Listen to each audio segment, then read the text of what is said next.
اعوذ باللہ من الشیطان الرجیم بسم اللہ الرحمن الرحیم تبت یدا ابی لہب وتب ما اغنى عنه ماله وما كسب سيصلى نارا ذات لهب وامرأته حمالة الحطب في جيدها حبل من مسد صدق اللہ العظیم۔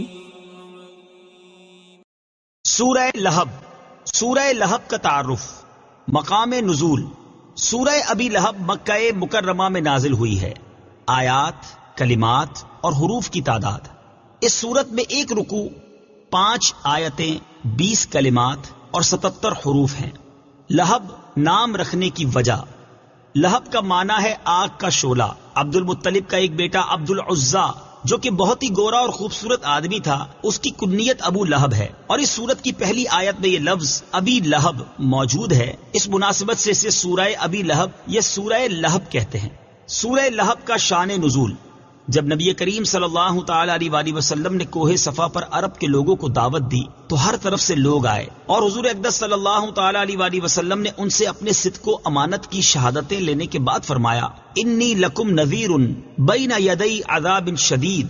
اس پر ابو لہب نے حضور پر نور صلی اللہ تعالی علیہ وسلم سے کہا کہ تم تباہ ہو جاؤ، کیا تم نے ہمیں اس لیے جمع کیا تھا؟ اس پر یہ سورت شریف نازل ہوئی اور اللہ تعالیٰ نے اپنے حبیب اکرم صلی اللہ تعالی علیہ وسلم کی طرف سے جواب دیا۔ اس سورہ مبارکہ کے شان نزول سے چند باتیں معلوم ہوئیں۔ نمبر 1، حضور پر نور صلی اللہ تعالی علیہ وآلہ وسلم اللہ تعالیٰ کے محبوب ترین بندے ہیں کہ آپ کے گستاخوں کو اللہ تعالیٰ نے خود جواب دیا، بلکہ یوں بھی کہہ سکتے ہیں کہ دشمنان خدا کو جواب دہی سنت رسول ہے اور دشمنان رسول کو جواب دینا سنت الہیہ ہے۔ نمبر 2، جس قسم کی بکواس کفار نے حضور اقدس صلی اللہ تعالی علیہ وآلہ وسلم سے کی کہ معاذ اللہ آپ تباہ ہو جائیں، اسی قسم کا جواب اللہ تعالیٰ نے دیا اور خبیثوں کو اس انجام تک بھی پہنچایا۔ یہ بھی حضور اکرم صلی اللہ تعالی علیہ وسلم کی محبوبیت کی دلیل ہے۔ نمبر 3، قرآن کریم نے تمام مجرموں کی سزائیں بیان فرمائیں، جن میں سب سے زیادہ سخت سزا حضور صلی اللہ تعالی علیہ وسلم کے گستاخ کی ہے کہ قرآن کریم نے اس کے متعلق کبھی فرمایا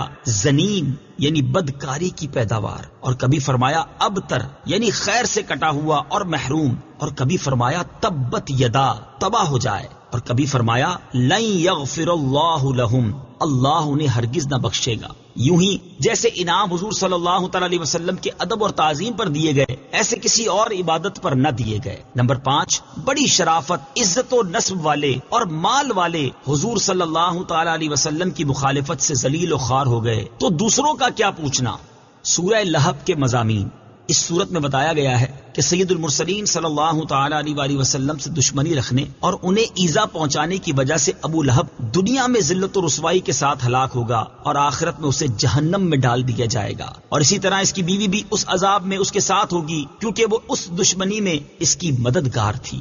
سورہ نصر کے ساتھ مناسبت: سورہ لہب کی اپنے سے ماقبل سورت نصر کے ساتھ مناسبت یہ ہے کہ سورہ نصر میں اطاعت گزاروں کی جزا بیان کی گئی کہ انہیں دنیا میں مدد اور فتح حاصل ہوگی اور آخرت میں عظیم ثواب ملے گا، اور اس سورت میں نافرمانوں کے بارے میں بتایا گیا کہ وہ دنیا و آخرت دونوں میں نقصان اٹھائیں گے۔ بسم اللہ الرحمن الرحیم۔ ترجمہ: اللہ کے نام سے شروع جو نہایت مہربان رحمت والا ہے۔ تبت یدا ابی لہب وتب۔ ترجمہ: ابو لہب کے دونوں ہاتھ تباہ ہو جائیں، اور وہ تباہ ہو ہی گیا۔ تبت یدا ابی لہب وتب۔ ترجمہ: ابو لہب کے دونوں ہاتھ تباہ ہو جائیں اور وہ تباہ ہو ہی گیا۔ تفسیر صراط الجنان میں ہے ابو لہب کا نام عبد العزیٰ ہے، یہ عبد المطلب کا بیٹا اور سرکار دو عالم صلی اللہ تعالی علیہ وآلہ وسلم کا چچا تھا. بہت ہی گورا اور خوبصورت آدمی تھا، اسی لیے اس کی کنیت ابو لہب ہے اور اسی کنیت سے وہ مشہور تھا. اس کے بیٹوں اتبا اور اتیبہ کے نکاح میں حضور پرنور صلی اللہ تعالی علیہ وسلم کی صاحبزادیاں حضرت رقیہ اور حضرت ام کلثوم رضی اللہ تعالی عنہما تھیں. اس صورت کے نزول کے بعد ابو لہب نے ان صاحبزادیوں کو طلاق دلوا دی. اتبا کا واقعہ بھی بڑا عبرتناک ہے کہ اس نے حضور پرنور صلی اللہ تعالی علیہ وسلم کی شہزادی کو طلاق دینے کے ساتھ حضور صلی اللہ تعالی علیہ وآلہ وسلم کی گستاخی بھی کی، جس پر سرکار دو عالم صلی اللہ تعالی علیہ وسلم نے اس کے لیے ہلاکت کی دعا کی. چنانچہ ایک سفر میں بڑی حفاظتوں کا انتظام کر لینے کے باوجود ایک شیر نے اسے پھاڑ ڈالا. آیت میں ابو لہب کے دونوں ہاتھ ہلاک ہونے سے مراد اس کی ذات کی ہلاکت ہے، اور آیت مبارکہ میں ابو لہب کی ہلاکت کی پیشن گوئی کی گئی. چنانچہ وہ بدترین موت مرا اور وہ جنگ بدر کے ایک ہفتے بعد کالے دانے کی بیماری سے مرا، جسے عرب میں عدسہ کہتے ہیں. اہل عرب اسے متعدی بیماری سمجھ کر اس سے بہت بچتے تھے، اس لیے 3 دن تک اس مردود کی لاش پڑی رہی، پھول پھٹ کر بدبو دینے لگی. تب اجرت دے کر مزدوروں سے پھینکوائی گئی. ما اغنى عنه ماله وما كسب سيصلى نارا ذات لهب. ترجمہ: اس کا مال اور اس کی کمائی اس کے کچھ کام نہ آئی، اب شولوں والی آگ میں داخل ہوگا. ما اغنى عنه ماله وما كسب. اس کا مال اور اس کی کمائی اس کے کچھ کام نہ آئی. تفسیر صراط الجنان میں ہے، مروی ہے کہ ابو لہب نے جب پہلی آیت سنی تو کہنے لگا کہ جو کچھ میرے بھتیجے کہتے ہیں اگر سچ ہے تو میں اپنی جان کے لیے اپنے مال و اولاد کو فدیہ کر دوں گا. اس آیت میں اس کا رد فرمایا گیا کہ یہ خیال غلط ہے، اس وقت کوئی چیز کام آنے والی نہیں.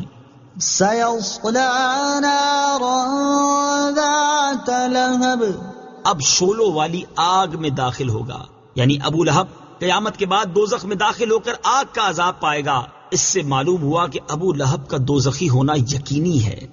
وامرأته حمالة الحطب في جيدها حبل من مسد. ترجمہ: اور اس کی بیوی لکڑیوں کا گٹھا اٹھانے والی ہے، اس کے گلے میں کھجور کی چھال کی رسی ہے. وامرأته حمالة الحطب. اور اس کی بیوی لکڑیوں کا گٹھا اٹھانے والی ہے. تفسیر صراط الجنان میں ہے، ام جمیل بنت حرب بن امیہ ابو سفیان کی بہن، جو رسول کریم صلی اللہ تعالی علیہ وآلہ وسلم سے نہایت عناد اور عداوت رکھتی تھی، اور بہت دولت مند اور بڑے گھرانے کی عورت ہونے کے باوجود رسول اللہ صلی اللہ تعالی علیہ وسلم کی عداوت میں اس انتہا کو پہنچی ہوئی تھی کہ خود اپنے سر پر کانٹوں کا گٹھا لا کر رسول کریم صلی اللہ تعالی علیہ وسلم کے راستے میں ڈالتی، تاکہ حضور پرنور صلی اللہ تعالی علیہ وسلم کو اور آپ کے اصحاب کو ایذا و تکلیف ہو. اور حضور اقدس صلی اللہ تعالی علیہ وآلہ وسلم کی ایذا رسانی اس کو اتنی پیاری تھی کہ وہ اس کام میں کسی دوسرے سے مدد لینا بھی گوارا نہ کرتی تھی. في جيدها حبل من مسد. اس کے گلے میں کھجور کی چھال کی رسی ہے. تفسیر صراط الجنان میں ہے، ام جمیل کے گلے میں کھجور کی چھال سے بنی ہوئی رسی ہوتی جس سے وہ کانٹوں کا گٹھا باندھتی تھی. ایک دن یہ بوجھ اٹھا کر لا رہی تھی کہ تھک کر آرام لینے کے لیے ایک پتھر پر بیٹھ گئی. ایک فرشتے نے اللہ تعالیٰ کے حکم سے اس کے پیچھے سے اس گٹھے کو کھینچا، وہ گرا اور ام جمیل کو رسی سے گلے میں پھانسی لگ گئی اور وہ مر گئی. اس گستاخ خبیث نے دنیا میں بھی عذاب کا مزہ چکھا اور آخرت میں بھی عذاب میں جائے گی. آخرت میں آگ کی زنجیریں اس کے گلے میں ہوں گی اور جہنم کی لکڑیوں کا گٹھا اس کی پشت پر لدا ہوا ہوگا. صدق اللہ العظیم.